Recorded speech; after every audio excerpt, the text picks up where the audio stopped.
आगाह कीजिएगा। जी बिल्कुल,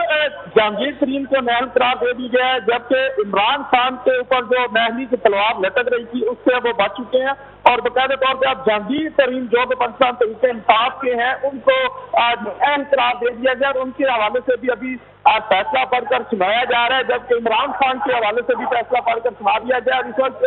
बड़ी गहमा गहमी है सुप्रीम कोर्ट के अहाते अदालत के अंदर भी और बाहर भी इस वक्त कारकुनान नारेबाजी कर रहे हैं और इमरान खान के हवाले से भी नारेबाजी की। और अब जबकि जहांगीर तरीन के खिलाफ फैसला आने पर मुस्लिम लीग नवाज के कारकुनान बड़े पुरजोश दिखाई दे रहे हैं और इस वक्त नारेबाजी की जा रही है। और जहांगीर तरीन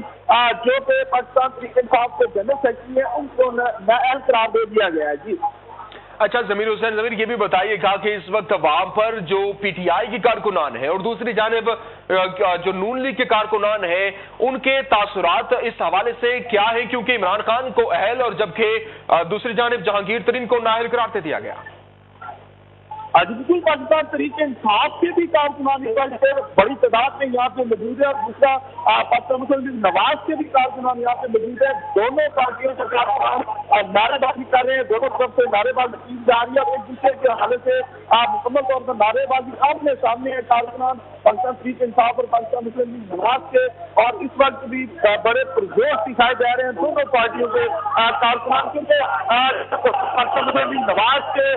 जो चाहते थे न्यायालय के हवाले से उससे भी फैसला हो चुका और जहांगीर तरीन को नाअहल करार दे दिया है, जबकि